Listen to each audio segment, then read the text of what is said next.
नमस्कार विद्यार्थी मित्रांनो. आता नेक्स्ट टॉपिक आपण पाहणार आहोत. त्याचं नाव त्यामध्ये NCERTतलं वेगळं आहे आणि बोर्ड सिलेबस मधलं वेगळं आहे. In NCERT cell the unit of life हे NCERTतलं नाव आहे आणि आपलं रेग्युलर जे HSCचं बोर्ड आहे त्या बोर्ड बुक मधलं काय आहे, cell structure and organisation. Board book मध्ये काय तर सेल स्ट्रक्चर अँड ऑर्गनायझेशन. मग याच्यावर बघा नीटला 5 questions, near about 5 questions 20 marks.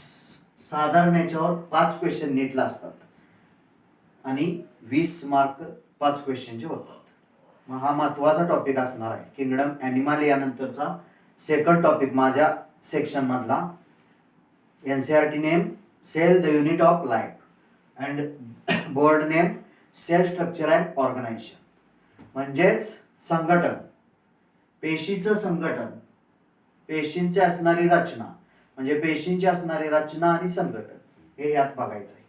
मग त्यामध्ये आता इन इंट्रोडक्शन, त्यामध्ये पहिला पार्ट इंट्रोडक्शन. त्यामध्ये काय, the term cell was first used by Robert Hooke. लक्षात ठेवा, MCQ ला हे महत्वाचं आहे. टर्म सेल, सेल जी टर्म आहे पेशी, हे पहिल्यांदा यूज केल्या कुणी, रॉबर्ट हुक नावाच्या सायंटिस्टने. म्हणजे त्यामध्ये इंट्रोडक्शन मधला पहिला पॉइंट काय, the term cell was first used by Robert Hooke, scientist name. Next त्यामध्ये सेल, त्याची असणारी डेफिनेशन. सेल म्हणजे पेशी. मग तुमची 8th 9th 10th ला पण झालेली डेफिनेशन असणार आहे. मग काय सेलची डेफिनेशन असते तर, आणि आपण पण बघितलेले आहे सुरुवातीला. मग यामध्ये डेफिनेशन काय, structural and functional unit of life is called as sale.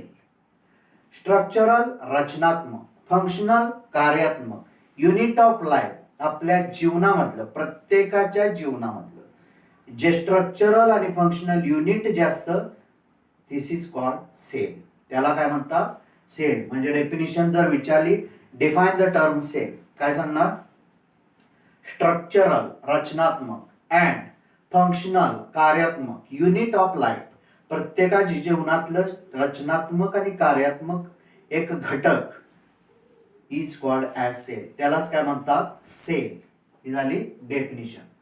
All organisms composed of cells and it is divided into 2 types of organism such as. मग यामध्ये जे सगळे ऑर्गॅनिझम्स आहेत लाईव्ह ऑन अर्थ, अर्थवर जे जगणारे सगळे ऑर्गॅनिझम्स आहेत, कंपोज्ड ऑफ सेल्स. प्रत्येक organism, each and every organism composed of cells. प्रत्येक ऑर्गॅनिझम सेलनं कंपोज झालेला असतो. And it is divided into 2 types of organisms. मग त्यामध्ये परत 2 टाइपचे ऑर्गॅनिझम्स पडतात. Such as first small A unicellular organisms आणि second small B multicellular organisms. हे आता डेफिनेशन मध्ये आपण क्लिअर बघणारच आहोत. म्हणजे 2 टाइपचे ऑर्गॅनिझम्स कंपोज झालेले आहेत. म्हणजे all organisms composed of cells. प्रत्येक ऑर्गॅनिझम कंपोज झालेले आहेत ते सेल्सनं कंपोज झालेले आहेत. ते बनलेले आहेत कशानं, पेशीनं. अँड इट इज डिवायडेड, त्यामध्ये परत 2 टाइप पडतात. एक युनिसेल्युलर ऑर्गॅनिझम्स आणि second multicellular organism. One by one. त्यामध्ये फर्स्ट युनिसेल्युलर ऑर्गॅनिझम म्हणजे युनिसेल्युलर एक पेशीय प्राणी, तेवढ्या म्हणायचं. युनिसेल्युलर ॲनिमल्स किंवा ऑर्गॅनिझम्स एक पेशी असणारे प्राणी किंवा सजीव. मग त्यामध्ये डेफिनेशन काय बघा त्याची. Some organisms composed of a single cell, such organisms called unicellular organisms. Unicellular, uni means one, cellular means cell. म्हणजे ज्यांच्या बॉडीत एकच सेल असते किंवा ज्यांची बॉडी एका सेलनं बनलेली असते त्यांना काय म्हणायचं, युनिसेल्युलर ऑर्गॅनिझम. म्हणजे composed of a single cell. म्हणजेच काय तर ऑर्गॅनिझम्स असे सजीव आहेत की ते एका सेलनं बनलेले असतात किंवा त्यांची बॉडी एका सेलनं बनते. त्या ऑर्गॅनिझम्सला किंवा सजीवांना काय म्हणतात, एक पेशीय सजीव. म्हणजेच आता definition in English, some organisms composed of a single cell, एका सेल पासून सम ऑर्गॅनिझम्स, काय ऑर्गॅनिझम्स कंपोज होतात किंवा त्यांची बॉडी तयार होते. Such organisms are called as unicellular organisms. Next, B, second type, multicellular organisms. Multi means many. Multi म्हणजे काय? मेनी. सेल्युलर मीन्स सेल, म्हणजेच त्यामध्ये मेनी सेल्स यांच्या बॉडीत present, many cells present in body. मग डेफिनेशन काय होते? Some organisms composed of 2 or more cells. Such organisms are called as, काय म्हणतात? Multicellular organisms. म्हणजे असे काही ऑर्गॅनिझम्स किंवा सजीव असतात ज्यांच्या बॉडीमध्ये किंवा ज्यांची बॉडी कंपोज बनलेली आहे कशानं? तर 2 or more than 2 cells, म्हणजे 2 किंवा 2 पेक्षा जास्त सेलने बनलेले असते, म्हणजे 2 or more cells. Such organisms are called as, यांनाच काय म्हणतात? Multicellular organisms. म्हणजे यामध्ये आता आपण काय बघितलेलं आहे? तर सेकंड टाइपची डेफिनेशन काय? Multicellular organism. डेफिनेशन काय?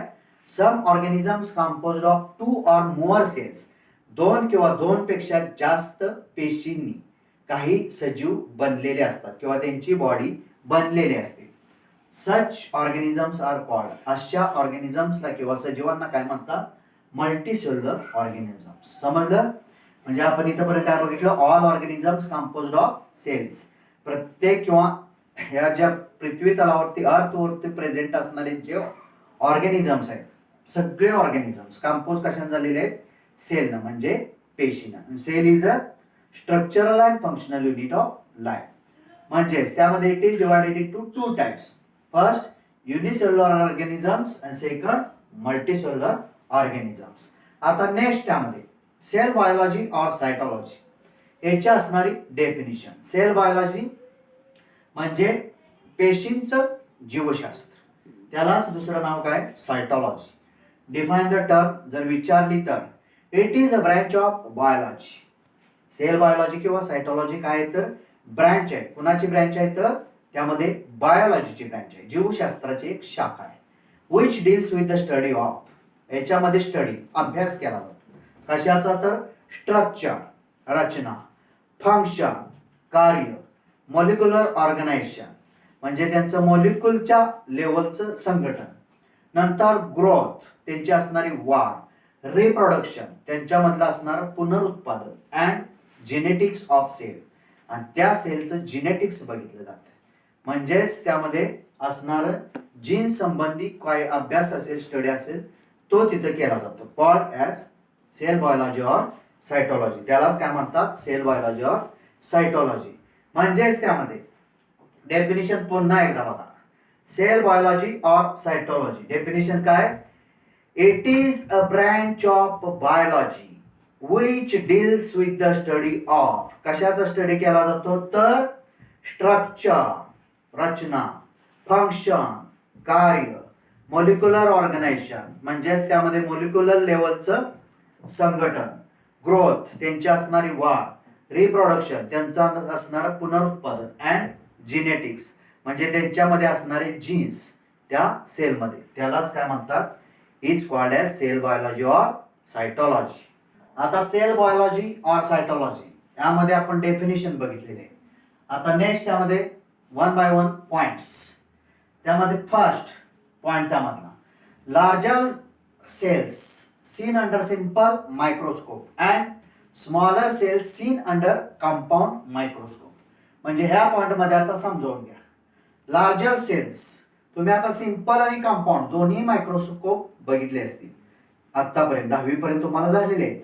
Simple microscope as well as compound microscope, ज्या सूक्ष्मदर्शी असतात त्या, साधी असते एक आणि संयुक्त एक असते, म्हणजे सिंपल मायक्रोस्कोप, कंपाऊंड मायक्रोस्कोप. मग त्यामध्ये लार्जर सेल्स अगदी मोठ्या ज्या सेल्स असतात, सीन अंडर सिंपल मायक्रोस्कोप कशाखाली दिसतात? बरोबर, अगदी साधा मायक्रोस्कोप असतो त्याच्या खाली सहज दिसतात. कोणत्या?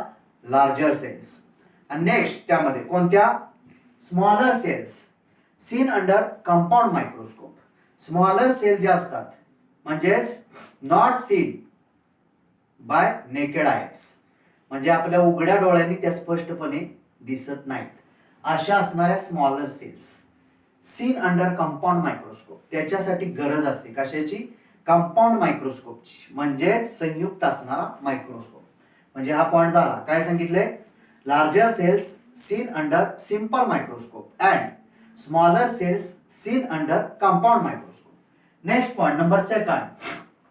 Simple microscope can magnify image 50x 10x, x means times, and compound microscope can magnify image 1000x or more. मग हा पॉइंट आता समजावून घ्या. सिंपल मायक्रोस्कोप जो असतो तो कितीपर्यंत मॅग्निफाय करतो इमेज? तर 50x 100x. x means times. Times Marathi meaning काय? वेळ नाही, लक्षात ठेवा. टाइम्स म्हणजे पट, पटीत. 50 पट वाढवून बघू शकतो, 100 पट वाढवून बघू शकतो. कशाच्या खाली? सिंपल मायक्रोस्कोपच्या खाली. And compound microscope can magnify image. Compound microscope जो असतो तो त्याच्यापेक्षा जास्त इमेज मॅग्निफाय करू शकतो. किती? साधारण 1000x. x मीन्स टाइम्स, म्हणजे 1000 पटीनं जी ऑब्जेक्ट जो इमेज तिथं खाली असते त्याच्या 1000 पटीनं वाढवून आपण बघू शकतो. कशामध्ये? कंपाऊंड मायक्रोस्कोप खाली. आणि सिंपल असतो त्याच्यात साधारण 50 पट किंवा 100 पट. जे ऑब्जेक्ट लहान दिसतो तो 50 पटीनं 100 पटीनं वाढवू शकतो. म्हणजे second point, simple microscope can magnify image how many? 50x 100x. x means times. And compound microscope can magnify image how many? 1000x means times or more, त्याच्यापेक्षा जास्त. Third point, we use microscope in the laboratory during practicals. तुम्ही 10वी पर्यंत बघितलेले आहे, laboratory बघितलेली आहे. त्या लॅबोरेटरीमध्ये तुम्ही मायक्रोस्कोप ते वापरलेले असतात. Compound microscope as well as simple microscope. म्हणजे यामध्ये काय सांगितलंय? We use microscopes in the laboratory during practicals. ज्यावेळी आपण 10वी पर्यंत प्रॅक्टिकल करत होता त्यावेळी हे वापरलेलं आहे तुम्ही. Next number 4. Electron microscope is used to structural details of cell and it magnify image 5 lakh times. म्हणजे बघा आता, इलेक्ट्रॉन मायक्रोस्कोप हा पुण्यामध्ये आहे. इलेक्ट्रॉन मायक्रोस्कोप, हा इलेक्ट्रॉन मायक्रोस्कोप यूज केला जातो but only structural details of cell. सेलचं काय डिटेल्स बघायचे असतील, अगदी पेशीचे स्ट्रक्चरल रचनात्मक अगदी आतले अगदी फाईन असे काय डिटेल्स बघायचे असतील तर त्याचा यूज केला जातो. कशाचा? Electron microscope. Can magnify image how many times? 5 lakh times. 5 lakh पटीनं वाढवून बघू शकतो. कशाच्या अंडर? इलेक्ट्रॉन मायक्रोस्कोप खाली. म्हणजे fourth point, electron microscope is use structural details of cell and it can magnify image how many times? 5 lakh times. And next point number 5. Anton von Leeuwenhoek first seen and described live cell. सजीव पेशी पहिल्यांदा बघितली, पहिल्यांदा त्याच्यावर detail describe केली. ती कोणी केलेली आहे? तर सायंटिस्ट नेम आहे अँटॉन व्हॉन लिओनहॉक. लक्षात ठेवा, आपली सायंटिस्टची काही नावं अशी आहेत की लक्षात राहत नाही. ती व्यवस्थितच लक्षात डोक्यात फिटच करायचं. याचं काम काय असतं? यानं फक्त सीन आणि डिस्क्राइब केले. काय? लाईव्ह सेल, सजीव असणारी पेशी. कोणी? 1 मार्काला एमसीक्यू जरी आला तर याच्यावर सांगता आलं पाहिजे. काय? Anton von Leeuwenhoek first seen and describe live cell. Next point last त्यामध्ये, nucleus is discovered by Robert Brown. लक्षात ठेवा, प्रत्येकावर एमसीक्यू याच्यात तयार होतोय. रॉबर्ट ब्राउन नावाचा जो सायंटिस्ट आहे त्यानं न्यूक्लियस डिस्कवर केलेला आहे, शोधून काढलेला आहे. सेल मधला न्यूक्लियस डिस्कवर करण्याचं काम रॉबर्ट ब्राउनने केलेलं आहे. एमसीक्यू ला फिटच लक्षात ठेवा डोक्यात. म्हणजे लास्ट पॉइंट काय? Nucleus is discovered by Robert brown. इथं आपण पूर्णपणे काय बघितलं तर त्यामध्ये असणारे सेलची डेफिनिशन, त्याच्या असणारे 2 type, unicellular as well as multicellular organisms, नंतर सेल बायोलॉजी और सायटोलॉजी डेफिनिशन आणि त्याच्यामधले डिटेल्स. धन्यवाद.